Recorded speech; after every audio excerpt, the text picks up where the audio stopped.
नमस्कार दोस्तों। आज के इस वीडियो में हम एक इंग्लिश का जो टॉपिक है सेंटेंस डिस्कस करने जाते हैं, जिसके अंदर आप क्लास 6 से 12 तक ले लीजिए या फिर कंपटीशन क्लासेज में ले लीजिए। सेंटेंस होता क्या है इसको हम अच्छे से जानेंगे। सेंटेंस के बारे में आपको कंप्लीट जानकारी मिलेगी। मैं आशा करता हूँ शायद आपको इसके बाद कभी भी सेंटेंस दोबारा से पढ़ने की ज़रूरत नहीं पड़ेगी। तो हम एक एक कंसेप्ट को अच्छे से क्लियर करते हुए जाएंगे, जिससे आपको किसी प्रकार की कोई प्रॉब्लम ना हो। जैसा कि आप स्क्रीन पे देख रहे हो, जिसमें आपको दिख रहा है कि सेंटेंस होता क्या है। पहले तो हम इसको थोड़ा सा जानते हैं, फिर आगे हम क्या करेंगे इसके बारे में प्रैक्टिस करेंगे। अब सेंटेंस होता क्या है, सेंटेंस किस किस से मिलकर बना हुआ होता है। वैसे तो आप बचपन से पढ़ते आ रहे हो कि सेंटेंस के अंदर एक सब्जेक्ट का होना ज़रूरी है और एक वर्ब का होना ज़रूरी है। सेंटेंस बनता कैसे है, देखिए सेंटेंस के लिए हमको एक तो किसकी ज़रूरत पड़ेगी, सब्जेक्ट की ज़रूरत पड़ेगी। आप जैसे भी देख रहे हो, किसी भी सेंटेंस को बनने के लिए सबसे पहले किसका होना ज़रूरी है, एक सब्जेक्ट का, एक वर्ब का।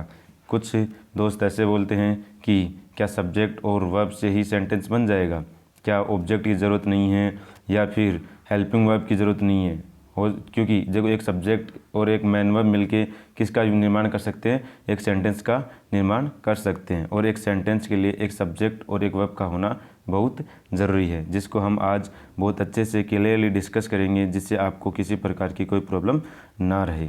तो आगे इसके बारे में जानने के लिए वीडियो में बने रहे। देखिए चलो स्टार्ट करते हैं। अब एक सब्जेक्ट और एक वर्ब, जैसा कि हम हमेशा जिस मेथड से पढ़ते आ रहे हैं कि पहली बात तो आप सेंटेंस पढ़ने जा रहे हो तो सब्जेक्ट क्या होता है और वर्ब क्या होती है, इसकी भी जानकारी होना ज़रूरी है। वैसे तो मैंने ऑलरेडी हमारे इस चैनल पे सब्जेक्ट की अलग से वीडियो और एक वर्ब की अलग से वीडियो मैं उपलब्ध करवा चुका हूँ, फिर भी आपको मैं थोड़ा सा बता देता हूँ, जिससे क्या हमारा जो हमेशा का मेथड है उसी को हम लेके चलेंगे। सब्जेक्ट किसे कहते हैं, जैसे कि आप पहले भी पढ़ चुके हो, ए पर्सन, प्लेस, थिंग्स या कि कोई नंबर है, उसको अपन क्या बोल सकते हैं, सब्जेक्ट्स बोलते हैं। हिंदी में बोले तो एक व्यक्ति, वस्तु, स्थान आदि के नाम को क्या बोलते हैं, संज्ञा बोलते हैं। हम इसमें दोनों लैंग्वेजेस को साथ में लेके चलेंगे, जिससे CBSE RBSE बोले तो हिंदी मीडियम और इंग्लिश मीडियम किसी भी प्रकार का कोई प्रॉब्लम ना रहे। ये क्लासेज ओनली 10th क्लास या 6th क्लास इसके लिए ही अलाउ नहीं है। आप किसी भी क्लास में हो या फिर वैसे भी आप बेसिक नॉलेज के लिए इंग्लिश सीखना चाहते हो तो ये क्लास आपके लिए कारगर सिद्ध होगी। सेंटेंस चाहे कॉम्पिटिटिव एग्जाम हो, इनमें भी किसी प्रकार की कोई प्रॉब्लम नहीं होने वाली है। अब देखिए सब्जेक्ट होता क्या है। Subject a person, place, thing, ये आप इसकी डेफिनेशन ऑलरेडी पढ़ चुके हो। अब हम जानेंगे अपने तरीके से कि सब्जेक्ट की पहचान कैसे करेंगे। मैं पहले भी बता चुका हूँ कि तुम्हारा पेन, जो भी तुम्हारा पेन और तुम्हारी बुक, तुम्हारा पेन हो जाएगा और एक क्या हो जाएगी, तुम्हारी बुक हो जाएगी। जो तुम्हारा पेन और तुम्हारी बुक से जो मैच करेगा वो क्या कहलाएगा, सब्जेक्ट कहलाएगा। जैसे कि थोड़ा सा यहाँ क्या मार्कर की थोड़ी सी असुविधा है, जिस वजह से थोड़ा सा लिखने में प्रॉब्लम आ रही है, लेकिन जितना हो सके मैं अच्छे से हैंडल करूँगा। आप थोड़ा वो इस पर ध्यान दें। जैसे तुम्हारा पेन, तुम्हारी बुक, जैसे आपको बोतल को सब्जेक्ट मैच करवाना है कि बोतल सब्जेक्ट है कि नहीं है। वैसे तो आप ऑलरेडी जानते हो कि क्या ये मटेरियल है, वस्तु है, इस वजह से वो क्या होता है, सब्जेक्ट होता है। और सब्जेक्ट की जगह पर बैठता कौन है, नाउन बैठता है। नाउन सब्जेक्ट की जगह पर बैठता है और किसकी जगह बैठेगा, साथ साथ में आप लोग नोट करते जाइए। नाउन एक तो सब्जेक्ट की जगह बैठता है और एक नाउन किसकी जगह बैठता है, ऑब्जेक्ट की। ये कुछ बेसिक कंसेप्ट्स हैं जो आप अगर साथ साथ में कंसेप्ट ध्यान रखते जाओगे, जिससे आपको किसी प्रकार की कोई प्रॉब्लम नहीं हो आएगी। मैं बता रहा हूँ कि एक सोचने वाली बात है कि एक बच्चा जो फर्स्ट क्लास से 10th क्लास तक, कॉलेज तक पढ़ता जाता है, हिंदी भी पढ़ता है और इंग्लिश भी पढ़ता है, लेकिन हमारे जो इंडियन स्टूडेंट्स की जो सबसे बड़ी प्रॉब्लम ये है कि उसका पढ़ते पढ़ते लास्ट में हिंदी तो अच्छा हो जाता है लेकिन इंग्लिश कमज़ोर हो जाता है। कुछ रूट वर्ड्स में जो कमज़ोरी है, उन्हीं कमज़ोरियों को दूर करना मैं चाहता हूँ। क्योंकि देखिए आप इतना तो अनुमान हम भी लगा सकते हैं कि हिंदी भी पढ़ रहा है उसी टाइम में और इंग्लिश भी उसी टाइम में पढ़ रहा है, फिर वो इंग्लिश का ट्यूशन भी लगाता है पर्सनल, फिर भी उसका इंग्लिश कमज़ोर क्यों रहता है। तो कहीं ना कहीं कोई सिस्टम में कहीं ना कहीं तो बदलाव की ज़रूरत है। उसी मेथड से एक बार आप मेथड्स को आजमा लीजिए। मैं ऑलरेडी नाउन की क्लासेज, वर्ब की क्लासेज, एडजेक्टिव की क्लासेज, वैसे ऑलरेडी ग्रामर मैं कंप्लीट इस चैनल पे अपलोड कर चुका हूँ। आप एक बार विजिट करके देखिए, आपको पता चलेगा कि हाँ सच में ये मेथड सबसे अलग है। वैसे ऑलरेडी आप जानते हो कि मैं किसी भी क्लास में पढ़ा रहा हूँ तो उसमें हर एक टॉपिक रिवाइज होता रहता है, क्योंकि अभी देखिए आप यहाँ पे पढ़ तो रहे अपन सेंटेंस, लेकिन इसमें बताओ सेंटेंस बिना सब्जेक्ट और बिना वर्ब के बन सकता है क्या? तो हम इसमें साथ साथ में किसको, सब्जेक्ट को भी कवर करेंगे, और सब्जेक्ट की जगह कौन बैठता है, नाउन। तो बताओ ऑलरेडी नाउन भी रिवाइज हो रहा है कि नहीं हो रहा? हो रहा है। और अब बात रही वर्ब की, तो वर्ब आएगी, तो यहाँ पे बताओ सब्जेक्ट और वर्ब का कॉम्बिनेशन बनाने के लिए तो वर्ब की पहचान कैसे करेंगे वो भी हम इसके अच्छे से जानेंगे। वीडियो थोड़ा सा लंबा हो सकता है, लेकिन देखो किसी भी चीज़ को डिटेल में समझने के लिए थोड़ा सा टाइम लगता ही है। तो वर्ब की पहचान कैसे करते हैं मैं ऑलरेडी आपको पढ़ा चुका हूँ कि और वह जो ऐसा कोई भी वर्ड, दुनिया का ऐसा कोई भी वर्ड, वो अगर अपने बाद में या तो आईएनजी या फिर ईडी, क्लियर है बात, कि या तो आईएनजी या ईडी, या A word that except ING oblique ED called as a verb. इसका मतलब ये हुआ कि जो वर्ड या तो आईएनजी को एक्सेप्ट करे या किसको एक्सेप्ट करे, ईडी को एक्सेप्ट करे, तो वो क्या कहलाएगा, वो वर्ब, उसको वर्ब बनना ही पड़ेगा। अब आप सोचोगे कि ये ऐसा कैसे संभव हो सकता है, तो आप कोई भी दुनिया की कोई भी वर्ब उठा लीजिए और उसमें आईएनजी अथवा ईडी लगा के देखिए, दोनों में से एक, ये कोई ज़रूरी नहीं कि दोनों एक्सेप्ट करे, लेकिन दोनों में से एक ज़रूर एक्सेप्ट करेगा। जैसे मैं एक एग्जाम्पल के माध्यम से आपको समझाता हूँ। एक नॉर्मल सी वर्ब है प्ले, जो आप ऑलरेडी यूज करते हो। आईएनजी लगा के देखिए प्ले में, बताओ प्लेइंग होता है कि नहीं होता, और ईडी लगा के देखिए प्लेड भी होता है। जैसे सी में आईएनजी लगा के देखिए सीइंग, लेकिन सी का वर्ब थर्ड क्या होता है, सीन होता है, तो इसमें ईडी नहीं लगता है। क्लियर है बात। अब अपन सब्जेक्ट पहचान चुके हैं और वर्ब जो पहचान चुके हैं। जब हम सब्जेक्ट के बारे में भी जान गए और वर्ब के बारे में भी जान गए, तो सेंटेंस के बारे में जानने की कोई दिक्कत होगी क्या? बिल्कुल नहीं होगी। अब देखो सेंटेंस कैसे बनता है, थोड़ा सा सेंटेंस के बारे में जान लेते हैं। सेंटेंस होता क्या? सेंटेंस के लिए आप समझ चुके हो कि सेंटेंस के लिए किसका, एक तो वर्ब का होना ज़रूरी है और एक किसका होना ज़रूरी है, एक नाउन का होना ज़रूरी है, मतलब सब्जेक्ट का होना ज़रूरी है। सब्जेक्ट प्लस वर्ब, सब्जेक्ट और प्लस वर्ब हो जाएगा तो क्या बन जाएगा, सेंटेंस बनेगा। बाकी ऑब्जेक्ट आएगा, वो सेंटेंस के अनुसार निर्भर करेगा। अगर ट्रांजिटिव वर्ब है तो अपने बात किसका यूज करेगी, ऑब्जेक्ट का यूज करेगी। थोड़ा सा अगर वीडियो तेज़ हो तो आप पॉज करके भी देख सकते हो, और आपको जहाँ पे भी समझ में नहीं आए तो एक बार उसको आगे पीछे रिवर्स या फॉरवर्ड करके आप आराम से चेक कर सकते हो, आराम से समझ सकते हो, इसमें कोई परेशानी नहीं है। बस सीखना आपको है, तो थोड़ा सा आप अगर शिद्दत से सीखोगे तो कोई किसी प्रकार की आपको प्रॉब्लम नहीं होने वाली है। अब देखिए हम थोड़ा सा सेंटेंस की तरफ चलते हैं। सेंटेंस होता क्या है, पहला मैं आपको किताबी लैंग्वेज समझाऊंगा। ऑलरेडी मैं आपको बता चुका हूँ कि सेंटेंस में एक सब्जेक्ट का होना ज़रूरी है और एक वर्ब का होना ज़रूरी है। अब देखिए चलो स्टार्ट करते हैं, सभी रेडी हो? बिल्कुल, चलिए अब स्टार्ट करते हैं।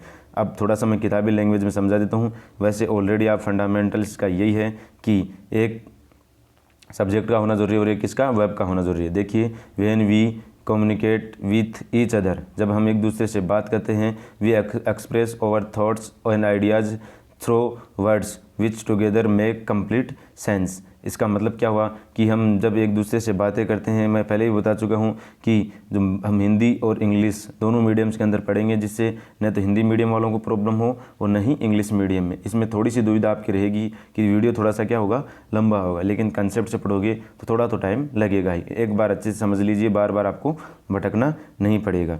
अब देखिए हम थोड़ा सा इसको देख लेते हैं। मतलब ऐसा वर्ड, जब हम एक दूसरे से बात करते हैं तो बात करने के लिए हम वर्ड्स को कम्युनिकेट करते हैं, एक दूसरे को वर्ड्स को ऐड करते हैं, और जब ऐड जुड़ के वर्ड्स जुड़ के क्या बन जाता है, एक सेंटेंस बन जाता है। ए sentence is a group of words that makes complete sense, it contains a verb and a subject. जो बात हम सीख रहे थे वही इसके अंदर आ रहा है कि जब हम सेंटेंस बनाते हैं, ग्रुप, जो सेंटेंस होता है क्या है, ऐसे वर्ड्स का जो ग्रुप होता है, समूह होता है, जिसके अंदर एक तो क्या होता है, सब्जेक्ट होता है, और एक क्या हो जाता है, इसके अंदर वर्ब होती है। जैसे this is a new school, अब इसमें यहाँ इज वर्ब का कार्य कर रहा है, यह एक नया स्कूल है, तो इसमें एक सब्जेक्ट दिस यहाँ पे किसका कार्य कर रहा है, सब्जेक्ट का कार्य कर रहा है। My aunt lives in Chennai, कहाँ रहती है, चेन्नई में। देखिए पहले ऑलरेडी मैं बता चुका हूँ, इन यहाँ पे क्या है, प्रीपोजिशन, और चेन्नई इसका क्या बन जाएगा, ऑब्जेक्ट। माई आंट इसका क्या बन जाएगा, सब्जेक्ट, और तो लिव्स क्या बन जाएगा यहाँ पे, इंट्रांजिटिव वर्ब, सॉरी, क्योंकि इंट्रांजिटिव वर्ब का मैं पहले भी बता चुका हूँ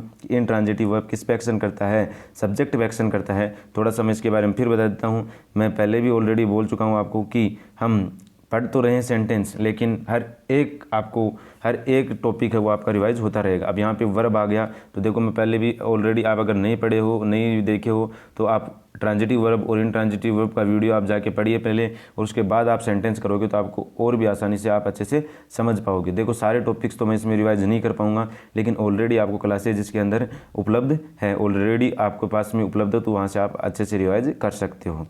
देखिए ट्रांजिटिव वर्ब आएगा तो अपने बाद डायरेक्ट क्या लेगा, ऑब्जेक्ट, और इंट्रांजिटिव वर्ब आएगा जब ITV आएगा तो अपने बाद डायरेक्ट ऑब्जेक्ट नहीं, बीच में क्या लेगा, प्रीपोजिशन, और फिर क्या लेगा, ऑब्जेक्ट लेगा। और एक ITV क्या होता है, इंट्रांजिटिव वर्ब अपने बाद बिना ऑब्जेक्ट के भी आ सकता है। जैसे आई एम स्लीपिंग, मैं सो रहा हूँ, तो इसमें बताओ किसी ऑब्जेक्ट की ज़रूरत है क्या, नहीं। देखो बिना देरी किए अब हम वापस सेंटेंस की तरफ बढ़ते हैं।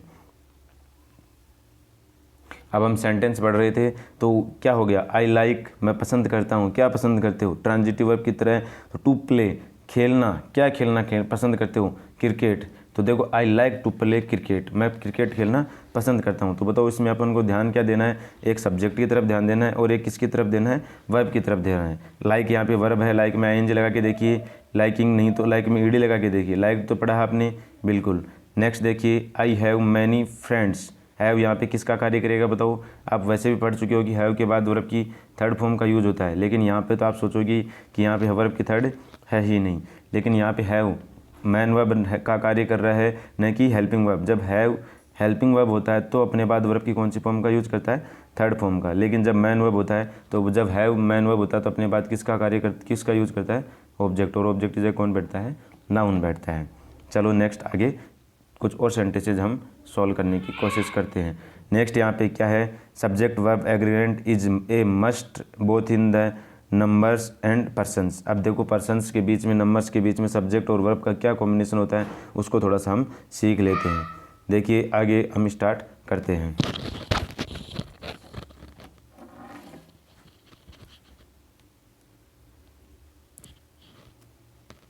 एक एग्जाम्पल आपके सामने लिखा हुआ है, साना इज इंजॉइंग द पिकनिक। साना क्या इंजॉय कर रही है, पिकनिक को क्या कर रही है, इंजॉय कर रही है। यहाँ सब्जेक्ट साना है और उसके बाद इज है और वर्ब की फर्स्ट फॉर्म प्लस ING। आपको यहाँ तो पहचानने में बिल्कुल भी दिक्कत नहीं हो रहेगी, क्योंकि जो भी वर्ड अपने बाद ING अथवा ED में से एक का यूज कर लेगा वो वर्ब बन जाएगा, और जो सब्जेक्ट है वो नाउन कहलाएगा। तुम्हारा पेन, तुम्हारी बुक, तुम्हारी साना, ये नाउन होता है कि नहीं होता। द स्टूडेंट्स आर इंजॉइंग, देखो स्टूडेंट्स आ गया, प्लूरल आ गया, तो इसके साथ में किसका यूज कर लिया हमने, इंजॉइंग। यहाँ पे आर का यूज हुआ है।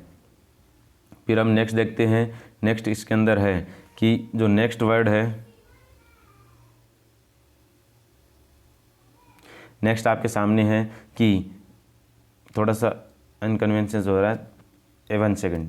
अब देखिए I am enjoying the picnic. अब यहाँ आई सब्जेक्ट है, इसके साथ एम आ गया और इंजॉइंग वही वर्ब है, और they are enjoying the picnic. ये एग्जाम्पल्स है जिसमें दे यहाँ पे सब्जेक्ट का कार्य कर रहा है, और सब्जेक्ट वर्ब एग्रीमेंट का जब वीडियो देखोगे तो उसमें भी आप अच्छे से कॉम्बिनेशन समझ जाओगे। बस यहाँ पे जो अपने इस क्लासेज का लगाने का एक ही पर्पज़ है कि आपको चेक करना है, क्या करना है कि सब्जेक्ट और मैन वर्ब आ रहा है कि नहीं आ रहा है। सब्जेक्ट और वर्ब आ रहा है तो समझ लेना वो क्या है, सेंटेंस बन जाएगा। बस इतना सा ध्यान देना इसके अंदर।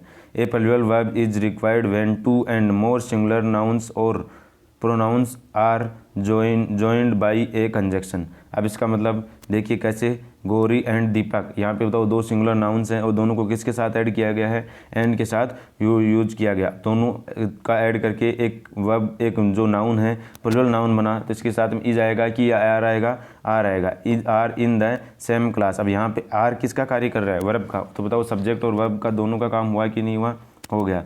नेक्स्ट सेंटेंस देखिए, Meena and I R good singers. अब आर के बाद में यहाँ पे गुड क्या है, एडजेक्टिव है, तो बताओ बी फॉर्म का कार्य करता है आर, उसके बाद एडजेक्टिव आ सकता है कि नहीं आ सकता, आ सकता है। मैं एक बार फिर बता रहा हूँ, अगर आपने एडजेक्टिव की क्लास अभी तक नहीं अटेंड की है तो पहले एडजेक्टिव, नाउन, वर्ब और ट्रांजिटिव वर्ब्स और इंट्रांजिटिव वर्ब्स, इनको आपको इनकी क्लासेज लेना बहुत ज़रूरी है। ये क्लासेज लेके उसके बाद में आप कोई भी टॉपिक पढ़ने जाओगे, फ्रेजल वर्ब्स है, क्लोजेज एंड फ्रेजेज है, इन्फिनिटिव एंड जिरंड है, एडवर्ब्स हैं, टेंसेज हैं, तो ऐसे भी क्लासेज को आपको पढ़ने में कोई प्रकार की प्रॉब्लम नहीं होगी। आप समझते हो कि किसी भी सेंटेंस को समझने से पहले आपको पता होना चाहिए कि वर्ड्स क्या होते हैं, वर्ब्स क्या है, कहाँ क्या प्रीपोजिशन है, कहाँ पे ऑब्जेक्ट आ रहा है, ऑब्जेक्ट जगह कौन आता है, प्रीपोजिशन के बाद क्या आता है, ट्रांजिटिव के बाद क्या आता है। तो ये चीज़ें आपको अच्छे से कवर करनी है। इसके लिए आप सबका आपको सेपरेट वीडियो मिला मैंने ऑलरेडी उपलब्ध करवा दिया है, आप आसानी से कवर कर सकते हो। चलो अब नेक्स्ट आगे बढ़ते हैं।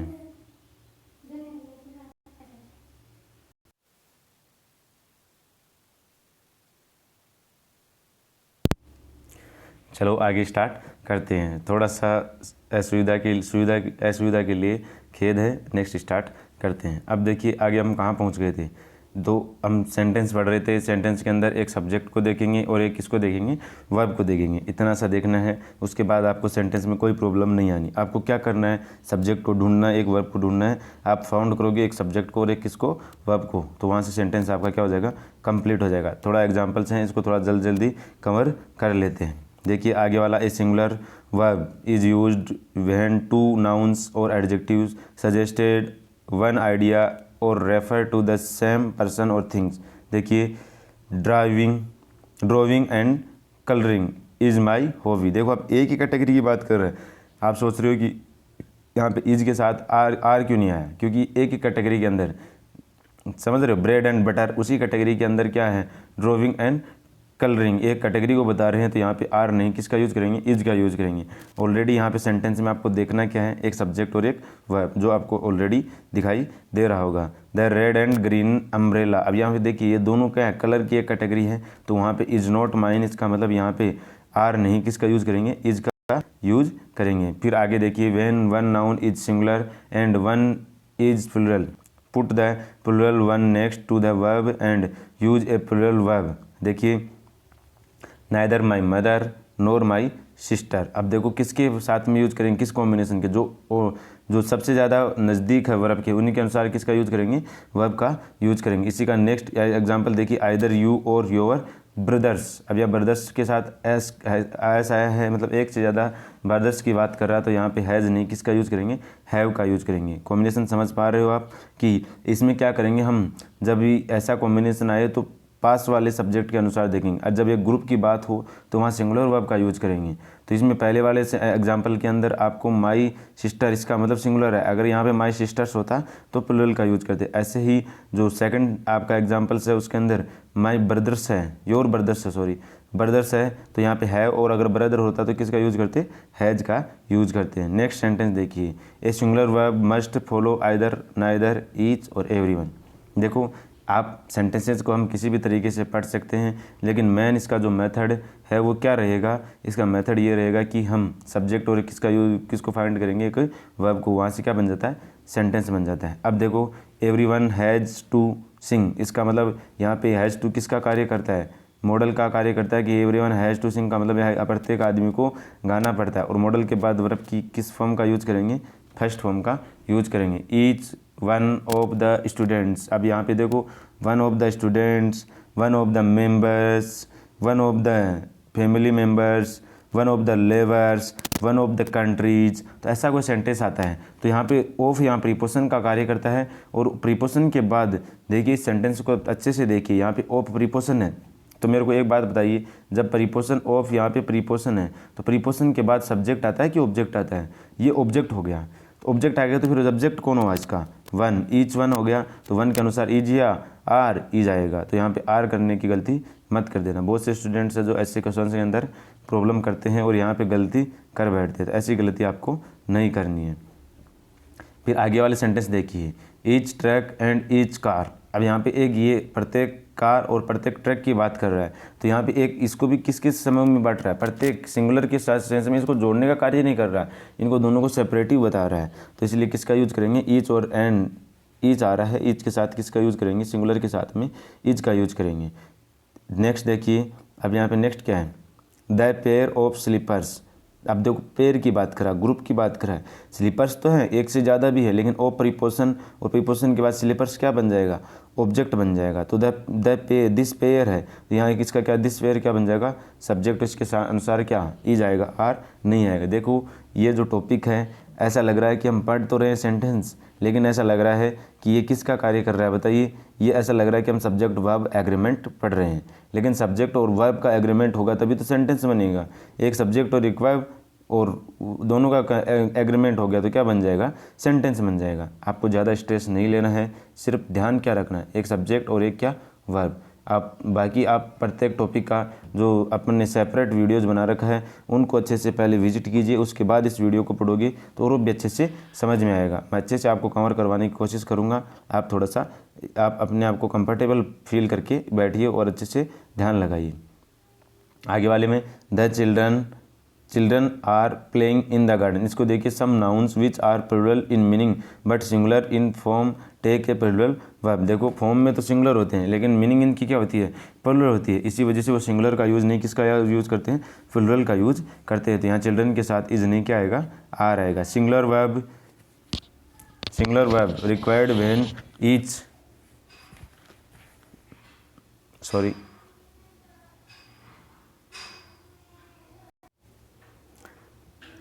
हाँ, तो देखिए हम आगे स्टार्ट करते हैं इसको। अब आगे क्या है, क्या सेंटेंस के अंदर नेक्स्ट सेंटेंस अपना जो लास्ट हो गया था कौन सा, द पेयर ऑफ स्लीपर्स का आपने कंप्लीट कर लिया था। अब नेक्स्ट सेंटेंस चिल्ड्रन वाला भी हो गया था, सॉरी।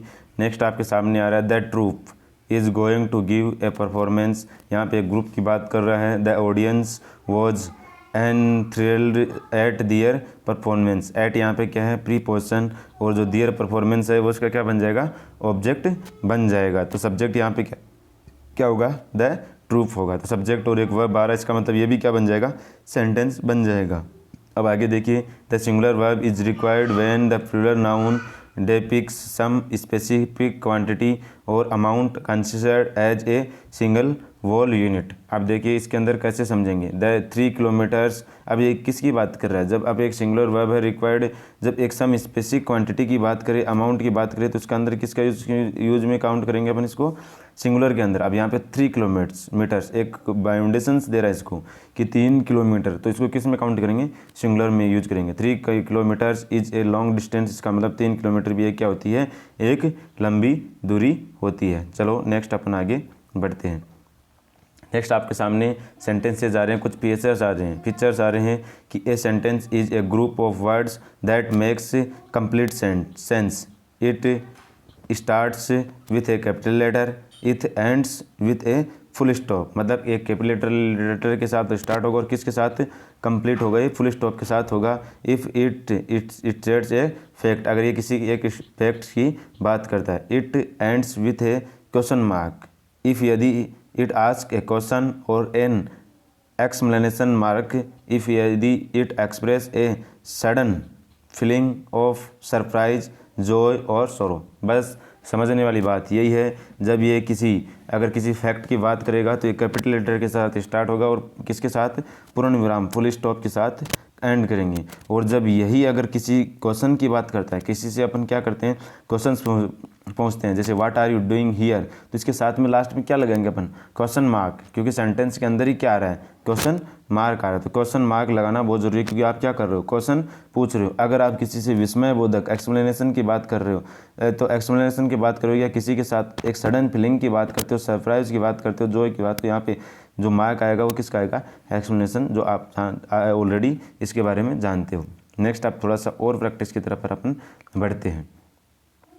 जैसे एक सेंटेंस देख लिखा हुआ है, rearrange the following words to the from meaningful sentence, use capital letters, full stop. अब इसको क्या करना है, ये आपको एक अभ्यास के रूप में प्रैक्टिस के लिए आपको मैं दे रहा हूँ। इसको आपको करना है, सिर्फ कॉम्बिनेशंस के साथ में क्या करना है, सेट करना है, रीअरेंज करना है। अब देखिए सेंटेंस होते कौन कौन से हैं, सेंटेंसेस के साथ जाएंगे, काइंड्स ऑफ सेंटेंस को थोड़ा सा जान लेते हैं। वैसे आपको अगर काइंड ऑफ सेंटेंस आप नहीं भी जानते तो भी आपको किसी प्रकार की कोई प्रॉब्लम नहीं होने वाली। ऑलरेडी मेजर्स जो आप जब कॉम्पिटिटिव एग्जाम की तरफ बढ़ते हो तो आपको क्या, हाँ हो सकता है कि आपको क्लासेज जो RBSE CBSE है, मतलब 6th से 12th, इन क्लासेज के अंदर इनके बारे में थोड़ा सा आपको जानकारी होनी चाहिए। इसी वजह से मैंने इसी को एक स्पेसिफिक मोड बना के, स्पेसिफिक वे बना के इसको कवर करवाने की कोशिश कर रहा हूँ, जिससे कॉम्पिटिटिव वालों को भी कोई प्रकार की प्रॉब्लम ना हो और न ही क्लासेज वालों के भी।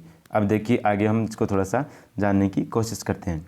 अब सेंटेंस के काइंड्स कितने होते हैं, टाइप कितने होते हैं। एक होता है डिक्लेरेटिव सेंटेंस, जिसमें कौन सा आता है, असर्टिव सेंटेंस आ जाता है। इंपेरेटिव सेंटेंस जो वर्ब की फर्स्ट फॉर्म से स्टार्ट होता है। इंटरोगेटिव सेंटेंस जो हेल्पिंग वर्ब से स्टार्ट होगा। और एक्सप्लेनेटिव सेंटेंस है जिसमें एक विस्मय बोधक होगा, जिसमें लास्ट में क्या आ जाएगा, विस्मय बोधक मार्क का यूज करेंगे अपन। डिक्लेरेटिव सेंटेंस बोले तो असर्टिव सेंटेंस होते कौन से, असर्टिव सेंटेंस सकारात्मक सेंटेंसेज भी बोल सकते हो, जिसमें प्रेजेंट सिंपल आता है। सिंपल सेंटेंसेज का जिनका यूज करते हैं, जिसमें किसी प्रकार का नेगेटिव मार्क नहीं है, किसी में विस्मय बोधक नहीं है, या फिर किसी प्रकार का इसमें कोई क्वेश्चंस नहीं है, उसको क्या बोलेंगे, असर्टिव सेंटेंस का यूज करेंगे। अब देखिए declarative sentence are 2 types, affirmative and negative. मतलब डिक्लेरेटिव सेंटेंस भी कितने प्रकार के होते हैं, 2 प्रकार के होते हैं। कौन कौन से हो जाएंगे, एक तो अफर्मेटिव हो जाएगा, एक नेगेटिव। इसका मतलब अफर्मेटिव सकारात्मक, नेगेटिव का मतलब नकारात्मक। हिंदी मीडियम और इंग्लिश मीडियम दोनों किसी प्रकार की कोई प्रॉब्लम नहीं होने वाली। अब देखिए एग्जाम्पल के तौर पर, ही गोज टू स्कूल, वह जाता है, कहाँ जाता है, स्कूल जाता है। द स्कूल रीओपन्स टुडे, मतलब स्कूल है वो ओपन होगी, यहाँ इंट्रांजिटिव वर्ब रीओपन, ध्यान रखना टुडे एडवर्ब का कार्य कर रहा है। इसी सेंटेंस को हम नेगेटिव में देखिए, he can not dance. Can not क्या है यहाँ पे, कांट भी बोलते हैं इसको। कैन नॉट यहाँ पे क्या है, मॉडल है। कैन यहाँ मॉडल, और मॉडल के बाद वर्ब की कौन सी फॉर्म का यूज करेंगे, वर्ब की फर्स्ट फॉर्म, और वो क्या है, डांस है। डांस यहाँ पे किसका कार्य कर रहा है, वर्ब की फर्स्ट फॉर्म है। ये डांस क्या है यहाँ पे, वर्ब की फर्स्ट फॉर्म है। और वर्ब की फर्स्ट फॉर्म देखो, मैं पहले भी ऑलरेडी बता चुका हूँ कि मॉडल के बाद वर्ब की कौन सी फॉर्म का वो यूज़ करेंगे। जहाँ पे भी मॉडल आएगा उसके बाद वर्ब की फर्स्ट फॉर्म का यूज़ करेंगे। हमेशा ध्यान रखना ये चीज़, क्योंकि मॉडल आएगा तो उसके बाद वर्ब की फर्स्ट फॉर्म का आना बहुत ज़रूरी है, क्योंकि बिना वर्ब के फर्स्ट फॉर्म मॉडल अधूरा होता है। मॉडल अपने बाद वर्ब की न तो सेकंड फॉर्म का यूज़ करेगा न थर्ड फॉर्म का यूज़ करेगा। मॉडल अपने बाद डायरेक्ट किसका यूज़ करेगा, वर्ब की थर्ड फॉर्म का यूज़ करेगा। सी इज़ नॉट वेल, यहाँ पे वेल एडवर्ब नहीं है। वेल किसका कार्य कर रही है, एडजेक्टिव का कार्य कर रही है, और बी फॉर्म के बाद एडजेक्टिव आ सकता है। एक बार फिर बता रहा हूँ, अगर किसी ने बी फॉर्म्स का वीडियो नहीं देखा है तो पहले बी फॉर्म्स पढ़िए, एडजेक्टिव पढ़िए, नाउन पढ़िए और वर्ब पढ़िए। ये 4 वीडियो जैसे हैं जो आपको ये जानने में मदद करेंगे कि इंग्लिश को पढ़ते कैसे हैं। जो बचपन से आपकी समस्या है कि हिंदी तो कवर होता जाता है लेकिन इंग्लिश कवर नहीं होता, साथ साथ में जो ये समस्या है उसका ही समाधान पहले आप नाउन की क्लास, एडजेक्टिव की क्लास, वर्ब की क्लास, और एक प्रीपोजिशन भी है और एक मॉडल है, इन क्लासेज को आप थोड़ा सा कवर कर लीजिए। फिर आपको पता चल जाएगा कि इंग्लिश कैसे पढ़ते हैं और किसी प्रकार की आपको कोई प्रॉब्लम नहीं होने वाली। आप आसानी से जैसे हिंदी कवर करते हो वैसे ही साथ साथ में किसको कवर कर पाओगे, इंग्लिश को भी कवर कर पाओगे। और आपका देखो किसी भी सब्जेक्ट से सीखने से पहले उसमें आपको इंटरेस्ट आना ज़रूरी है। और इंटरेस्ट कब आएगा, जब आप उसके बारे में अच्छे से जान पा रहे हो। तो अच्छे से आप कवर करने के लिए पहले आप उन वीडियोज़ को विजिट कीजिए। ज़्यादा कोई बड़े वीडियोज़ नहीं है, कोई 20 मिनट्स का, कोई 30 मिनट्स का है। एक बार 1-2 दिन में उनको कवर कीजिए, उसके बाद आगे के वीडियोज़ पढ़िए, आपको किसी प्रकार की कोई प्रॉब्लम नहीं रहेगी। यहाँ कोई ये यूज़ का सिस्टम नहीं कि आप उनको पढ़ोगे तो मेरे यूज़ बढ़ेंगे। हाँ, यूज़ तो बढ़ेंगे ही, लेकिन मेन पर्पज़ ओरिएंटेड यही है कि पहले आपको क्या करना है, आपका नॉलेज बढ़ाना है। अगर आपके मेरे यूज़ बढ़ने से अगर आपका नॉलेज बढ़ता है तो आई थिंक आपको उनको विजिट करना चाहिए, और नॉलेज बढ़ेगा, आप सीख जाओगे कि इंग्लिश पढ़ते कैसे हैं। किसी भी प्रकार की कभी कोई दिक्कत इंग्लिश में नहीं होगी। चलो नेक्स्ट स्टार्ट करते हैं। अब answer this questions then write whether it is affirmative और negative. The first one has been done for you.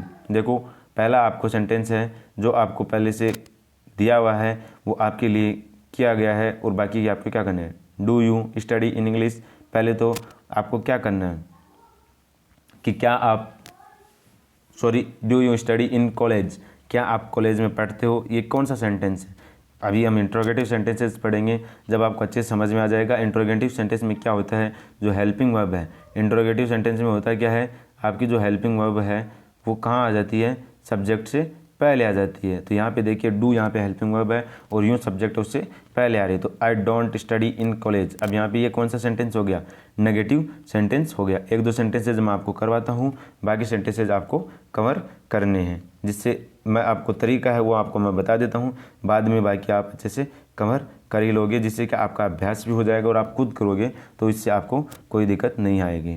देखिए are you punctual at school, तो क्या बोलोगे, I am not punctual at school. Do you enjoy cricket, तो फिर क्या बोलोगे, I don't enjoy cricket, या फिर आई एंजॉयज क्रिकेट। इसका मतलब नेगेटिव बनाना तो आई डोंट एंजॉय क्रिकेट। समझ रहे हो। अब नेक्स्ट चलो इससे आगे अपन स्टार्ट करते हैं। बाकी आपको आगे के जो एग्जाम्पल्स बचे हैं वो आपको अच्छे से रिवाइज करने हैं। और फिर भी अगर आपको किसी प्रकार की कोई प्रॉब्लम हो तो आप कमेंट बॉक्स में मेरे को बता सकते हो कि जिससे मैं आपके लिए और क्या इम्प्रूवमेंट कर सकता हूँ। क्योंकि देखो एक टीचर से सीखने के लिए स्टूडेंट्स का बहुत ज़्यादा रोल होता है कि टीचर उनको क्या पढ़ाए। ये जो टीचर पढ़ाता है उसमें टीचर्स से बच्चे क्या सीख रहे हैं वो ज़्यादा उसको टीचर्स को प्रभावित करते हैं, वो उनको गाइड करते हैं, तो टीचर्स और भी अच्छे से कवर कर पाते हैं। अब उसमें स्टूडेंट्स का ज़्यादा रोल होता है कि वो क्या सीख पा रहे हैं। नेक्स्ट अपन थोड़ा सा आगे बढ़ते हैं। नेक्स्ट आपके सामने इम्परेटिव सेंटेंसेस का यूज़ किया गया है। इम्परेटिव सेंटेंस में क्या होता है, वर्ब की फर्स्ट फॉर्म से सेंटेंस को हम स्टार्ट करते हैं। Sentence that express a command, request, advice, order, suggestion और कॉल्ड इंपरेटिव सेंटेंस। देखिए, please tell me what happened, request कर रहा है, कृपया मुझे बताओ कि क्या घटित हुआ था। दूसरी बात, यहाँ पे देखो वर्ब से स्टार्ट हो रहा है, डू योर होमवर्क प्रॉपरली, अपना काम ठीक से करो। इसका मतलब ये क्या दे रहा है, ऑर्डर दे रहा है।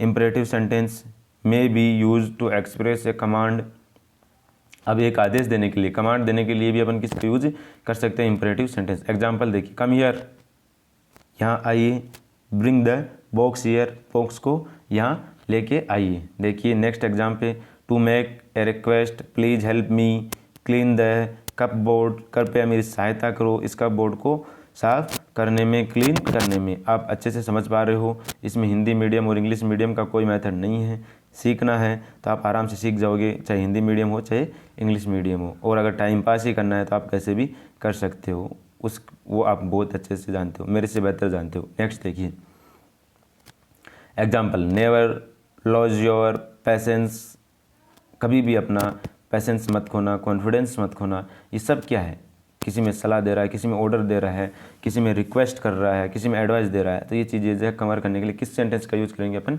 इंपरेटिव सेंटेंसेज का यूज़ करेंगे। जो नीचे अब सी ब्लॉक दिया हुआ है वो आपको सॉल्व करना है, आपको प्रैक्टिस इसकी करनी है। आप बोलोगे तो मैं इसकी आंसर की भी आपको इसके डिस्क्रिप्शन में उपलब्ध करवा दूंगा। वो जब करवाऊंगा जब आप मेरे को कमेंट बॉक्स में आप कमेंट करोगे, क्योंकि उससे मेरे को, अगर आप इजीली इसको सॉल्व कर लेते तो किसी प्रकार की कोई प्रॉब्लम नहीं होने वाली। तो फिर उसका आंसर उपलब्ध करवाने में क्या फ़ायदा। और मैं इसको चाहता तो वीडियो के एंड में भी अटैच कर सकता था, लेकिन फिर आप क्या करोगे, क्योंकि सॉल्व तो करोगे नहीं, सिर्फ वीडियो के एंड में जाके पहले आंसर्स चेक करोगे। तो पहले आपको खुद को प्रैक्टिस करना है। अब नेक्स्ट देखिए, इंट्रोगेटिव सेंटेंसेज की तरफ अपन बढ़ते हैं। A sentence that takes a question is called an interrogative sentence. कहने की बात है कि जब भी आप किसी से कुछ सीखना है, किसी से कुछ पूछना है, किसी से कुछ जानना है, किसी से कुछ टेक करना है, लेना है, तो आप किस सेंटेंसेस का यूज़ करोगे, इंट्रोगेटिव सेंटेंसेज का। क्वेश्चन करोगे आप, कैसे करोगे, देखिए आई कैन गो, मैं जा सकता हूँ, ये क्या है, डिक्लेरेटिव सेंटेंस है। लेकिन इसी को इंट्रोगेटिव बनाने के लिए, वैसे अफर्मेटिव सेंटेंस, अफर्मेटिव के 2 पार्ट्स हैं और उसमें क्या, डिक्लेरेटिव के 2 पार्ट्स हैं, अफर्मेटिव और नेगेटिव। इसी के अंदर ये जो डिक्लेरेटिव का पार्ट था कि आई कैन गो, मैं जा सकता हूँ, लेकिन इसी को जब आप क्वेश्चन पर बोलोगे कैन आई गो, क्या मैं जा सकता हूँ, इसी का मतलब आप क्या कर रहे हो, आप क्वेश्चन पूछ रहे हो, परमिशन ले रहे हो कि क्या मैं जा सकता हूँ। What are you doing here, what are you doing, क्या आप क्या कर रहे हो, इसका मतलब क्या, क्वेश्चन पूछ रहे हो आप। तो इन चीज़ों को आपको अच्छे से ध्यान रखना है, अच्छे से कवर करना है, स्ट्रेस नहीं लेना माइंड पे बिल्कुल भी, क्योंकि स्ट्रेस किसी भी चीज़ का कोई सॉल्यूशन नहीं है। सीखने की कोशिश करना है, इंग्लिश समझने में बहुत ईजी है। आप सीक्वेंस से सीखोगे, सीक्वेंस वाइज पढ़ोगे तो आपको किसी प्रकार की कोई प्रॉब्लम नहीं रहेगी। मैं क्या ऑफलाइन स्टूडेंट्स को ज़्यादा पढ़ाता हूँ, इस वजह से थोड़ा सा स्पीड का मेथड होता है, तो आप स्पीड थोड़ी सी डाउन करके भी, कम करके भी पढ़ सकते हो, जिससे अगर किसी को स्पीड का इशू है। बाकी तो मेरे अनुसार मैं आपके लिए फुल कोऑपरेट करने की कोशिश करूँगा, धीरे धीरे स्पीड डाउन होती जाएगी, क्योंकि ऑनलाइन और ऑफलाइन में बहुत फ़र्क रहता है। ऑफलाइन पढ़ाना ईजी होता है ऑनलाइन की तुलना में, क्योंकि ऑनलाइन में क्या, एक दीवार को पढ़ाना पड़ता है। ऑफलाइन में बच्चे आपके सामने बैठे हैं तो बच्चे आपके साथ में कोऑपरेट करेंगे, जिससे आपको किसी प्रकार की और प्रॉब्लम नहीं होने वाली है। अब देखिए बिना देरी किए आगे बढ़ते हैं, लेट्स गो स्टार्ट। आगे देखिए इंट्रोगेटिव सेंटेंसेज स्टार्ट कर रहे हैं अपन। The words order is changed in an interrogative sentence, the auxiliary verb से change its position and comes before the subject forming can I go. इसका मतलब, कहने का मतलब यही है, हेल्पिंग वर्ब का यूज हम किससे पहले करेंगे, सब्जेक्ट से पहले यूज करेंगे, वो क्या बन जाएगा, इंट्रोगेटिव सेंटेंस बन जाएगा। साफ तौर पे तो ये बात है। अब हिंदी मीडियम रहे चाहे इंग्लिश मीडियम रहे, ये बात तो अच्छे से समझ पा रहे हो। He eats a banana every day, इसका मतलब डिक्लेरेटिव सेंटेंस है, प्रेजेंट सिंपल की बात कर रहा है, और प्रेजेंट सिंपल के साथ किसका यूज करते हैं, सिंगुलर के साथ एस या ईएस का यूज करते हैं। तो इसका जो प्रेजेंट सिंपल है, तो हेल्पिंग वर्ब इंट्रोगेटिव के लिए क्या चाहिए अपन को, हेल्पिंग वर्ब पहले चाहिए। तो डज ही, सिंगुलर के साथ डज का यूज करते हैं, प्लूरल के साथ डू का यूज करते हैं। तो does he eat A banana every day, क्या हुआ है, एक बनाना पर डे क्या ईट करता है, खाता है। इंट्रोगेटिव सेंटेंस के लिए हमने क्या कर दिया, डज था हेल्पिंग वर्ब को पहले आपने सब्जेक्ट से पहले रखा है, जिससे क्या हो गया, वो इंट्रोगेटिव सेंटेंस बन गया। नेक्स्ट आगे देखिए, इंट्रोगेटिव सेंटेंसेज है, इनकी जो थोड़ी सी जो रिविजन है वो आपको भी करनी है, क्या सिस्टम है इसको अच्छे से आपको जानना है। An interrogative sentence can be a WH word and beings with words like when, why, who, how. An interrogative sentence can also be a question with can be answered with a yes or no. ऐसे question भी होते हैं जिसका जवाब अपन किस में yes और no में भी जवाब दे सकते हैं. yes और no क्वेश्चन पूछेंगे. आर यू टायर्ड, ये तो ऑलरेडी बी फॉर्म से हेल्पिंग वर्ब का कार्य कर रहा है. इज योर फाइट कैंसिल्ड, ये भी ऑलरेडी बी फॉर्म से हेल्पिंग वर्ब का कार्य कर रहा है. डू यू वांट टी, ये भी ऑलरेडी किसका हेल्पिंग वर्ब का कार्य कर रहा है. WH word question. हु, अब देखो ये तो यस और नो में क्वेश्चन था. अब WH वर्ड के अंदर क्वेश्चन कैसे यूज करेंगे. Who come, he who come to pick you up, मतलब कौन आपको लेने आया, ये क्या क्वेश्चन पूछ रहा है. व्हेन आर यू, सॉरी इसमें थोड़ा सा दिखने में प्रॉब्लम हो रहा है, तो नेक्स्ट सेंटेंस को स्टार्ट करते हैं. How do you go to office, इसका मतलब आप कैसे ऑफिस जाते हो. ये सब क्या WH वर्ड भी किस सेंटेंस का यूज करते बनाने में करते हैं. इंट्रोगेटिव सेंटेंसेस में WH वर्ड का भी अपन यूज करते हैं. चलो आगे बढ़ते हैं. नेक्स्ट कुछ सेंटेंसेज हैं जो आपको बनाने हैं, जैसे अब अफर्मेटिव के अंदर, नेगेटिव के अंदर, इंपरेटिव के अंदर यूज किया. डिक्लेरेटिव सेंटेंस अफर्मेटिव नेगेटिव के अंदर एक एक्सरसाइज थी. ऐसी तरीके से ये जो डी एक्सरसाइज, जैसी एक्सरसाइज के बाद डी एक्सरसाइज वो भी आपको करनी है. एक बार फिर बता रहा हूँ, अगर आंसर्स में कोई दिक्कत हो तो आप मेरे को कमेंट कर देना, मैं आपको इसके आंसर अटैच कर दूंगा. आपको इसका जो डिस्क्रिप्शन है उसके अंदर इसका लिंक मिल जाएगा. नेक्स्ट देखिए, अब एक्सप्लेनेटरी सेंटेंस कैसे आते हैं, कैसे विस्मय बोधक सेंटेंसेस का हम यूज कर दिए. Sentence that express strong feelings और emotions are called explanatory sentences. They end with an explanation mark. एक एक्सप्लेनेशन मार्क होता है जो कैसे आता है वो आप ऑलरेडी वैसे जानते हो. ऐसे एक पूर्ण विराम की तरह आता है, उसके नीचे क्या आ जाता है, बिंदु आता है और कुछ भी नहीं है. तो एग्जाम्पल्स देखिए. What a beautiful dress it is, इसका मतलब एक तो बोलते हैं कि ये कितनी सुंदर ड्रेस है, और एक ये कितनी what a beautiful dress it is, कितनी सुंदर ड्रेस. इसका मतलब क्या हुआ, ये विस्मय है, स्ट्रॉन्ग फीलिंग्स की बात हो रहा है.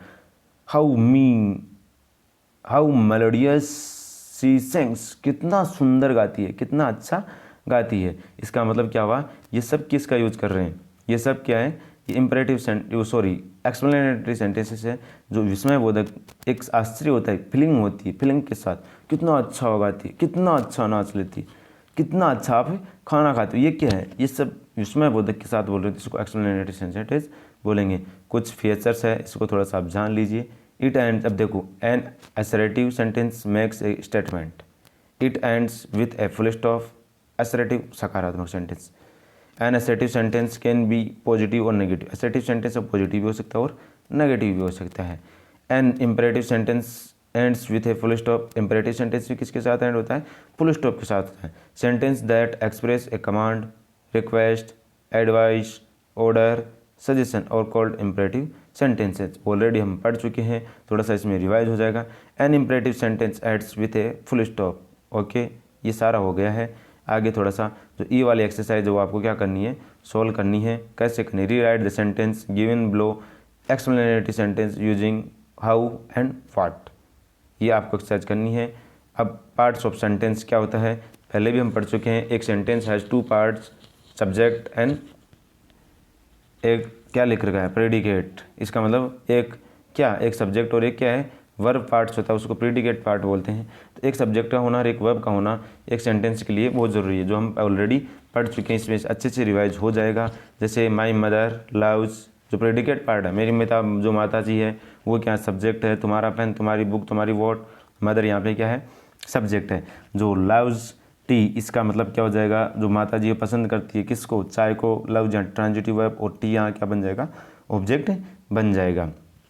द बेबी इज स्लीपिंग, या स्लीपिंग इन ट्रांजिटिव वर्ब है और किस पे एक्शन करेगी, इन ट्रांजिटिव वर्ब हमेशा किस पे एक्शन करती है, सब्जेक्ट पे एक्शन करती है. तो यहाँ इसको ऑब्जेक्ट की ज़रूरत नहीं है. एक बार फिर बता रहा हूँ, अगर ट्रांजिटिव और इंट्रांजिटिव का वीडियो नहीं देखा है तो उसको भी आप एक बार विजिट कर लीजिए. 4 वीडियोज़ मैंने बताए, एक नाउन, एक किसका नाउन जो सब्जेक्ट का कार्य करेगा, एक वर्ब का, एक बी फॉर्म का, और एक ट्रांजिटिव और एक इंट्रांजिटिव. और साथ में अगर आप चाहो तो हैज और हेड का भी वीडियो देख सकते हो, जिससे फिर आपको किसी प्रकार का कोई डाउट बचेगा ही नहीं. चलो अब नेक्स्ट स्टार्ट करते हैं.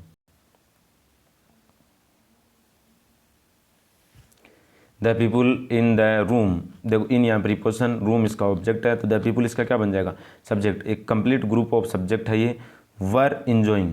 अब पीपुल के अनुसार वाज नहीं, क्या आएगा यहाँ पे, वर आएगा। अगर रूम सब्जेक्ट होता तो क्या आता, वो जाता, लेकिन रूम क्या यहाँ पे ऑब्जेक्ट है। क्यों, बिकॉज क्योंकि प्रीपोजिशन यहाँ पे इन है, और प्रीपोजिशन अपने पास सब्जेक्ट नहीं, किसका यूज करती है, ऑब्जेक्ट का यूज करती है। अब देखो the people in the room were enjoying the music. इस रूम के अंदर जो लोग हैं, जो क्या रूम में हैं, वो क्या कर रहे हैं, म्यूजिक को एंजॉय कर रहे हैं। तो इंजॉइंग यहाँ ट्रांजिटिव वर्ब है, और ट्रांजिटिव वर्ब के बाद किसका यूज करेंगे, ऑब्जेक्ट। ऑब्जेक्ट जगह कौन बैठता है, नाउन। सब्जेक्ट इस जगह नाउन। तो नाउन की विशेषता कैसे, तुम्हारा पेन तुम्हारी बुक, तो तुम्हारा म्यूजिक होता है कि नहीं होता, बिल्कुल होता है। All the childrens are ready for the trip. यहाँ ऑल द चिल्ड्रन सब्जेक्ट है, जो सभी चिल्ड्रन हैं, सभी बच्चे हैं, जो किसके लिए रेडी हैं, ट्रिप के लिए तैयार हैं। नेक्स्ट स्टार्ट करते हैं।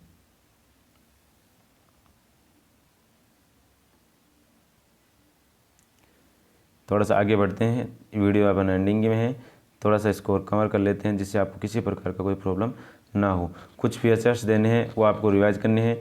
मैं एक बार इनको आपको शो कर देता हूँ, जो आपको सोल्व करने हैं।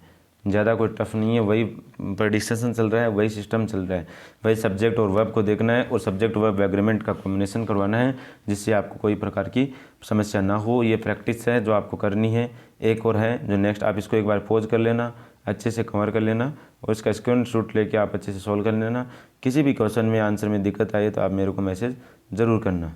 ये सारा जो आपको अच्छे से समझा रखा है, थोड़ा सा देखो प्रेडिकेट्स को देखिए थोड़ा सा। My mother, he, they, verb के रूप में sings, caught, or, complement, singers आ जाएगा। Object subject, object is the ball है, और वेल यहाँ पे किसका कार्य कर रहा है, एडवर्ब का कार्य कर रहा है। सेंटेंस एडवर्ब में कोई प्रॉब्लम हो तो किसी प्रकार की टेंशन नहीं लेनी। वो एडवर्ब एडजेक्टिव को फॉलो कर सकता है, वर्ब को फॉलो कर सकता है, और एडवर्ब पूरे सेंटेंस को भी फॉलो कर सकता है। एडवर्ब को मैंने ऑलरेडी अच्छे से पढ़ा चुका है, आप अच्छे से चेक कर सकते हो, पढ़ सकते हो, कोई किसी प्रकार की प्रॉब्लम नहीं होने वाली।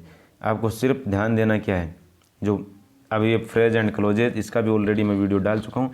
बाकी आपको यहाँ पे इस वीडियो में मेरा जो मेन पर्पज़ था वो किसका था, आपको करना क्या था, इसके पीछे आपको पीछे जो एक एक्सरसाइज दे रखी है आपको GH वाली, वो आपको सोल्व करनी है, और मैं इसका जितना जल्दी हो सके उसकी आपके आंसर की मैं आपको उपलब्ध करवा दूंगा। डिस्क्रिप्शन में आपको उसका लिंक मिल जाएगा फुल सॉल्यूशन के साथ। वीडियो सॉल्यूशन बोलोगे तो वीडियो सॉल्यूशन, नॉर्मली आपको आंसर चाहिए तो मैं आंसर भी आपको उपलब्ध करवा दूंगा। बस आपको करना क्या है, आज के इस वीडियो में हमने देखा कि सेंटेंसेज होता क्या है, सेंटेंस को कैसे ट्रीट करते हैं, सेंटेंस के अंदर क्या आता है, इसको थोड़ा सा अपन रिवाइज कर लेते हैं। उसके बाद मैं अपनी वाणी को विराम देता हूँ, एंड की तरफ बढ़ता हूँ। सेंटेंस होता क्या है, पहली बात, सेंटेंस के होने के लिए किस किस की ज़रूरत है, पहले नंबर पे सब्जेक्ट की ज़रूरत है, और दूसरे नंबर पे वर्ब की ज़रूरत है। फिर मेरे को पता चला कि सब्जेक्ट की जगह कौन बैठता है, सब्जेक्ट की जगह नाउन। नाउन की कैसे पहचान करते हैं, तुम्हारा पेन तुम्हारी बुक। नाउन और कहाँ बैठ सकता है, ऑब्जेक्ट की जगह पे बैठ सकता है। और वर्ब, तो वर्ब आएगी तो वर्ब की पहचान कैसे करोगे, उसमें एक तो किसका यूज़ करोगे, ING लगाएगी देखोगे,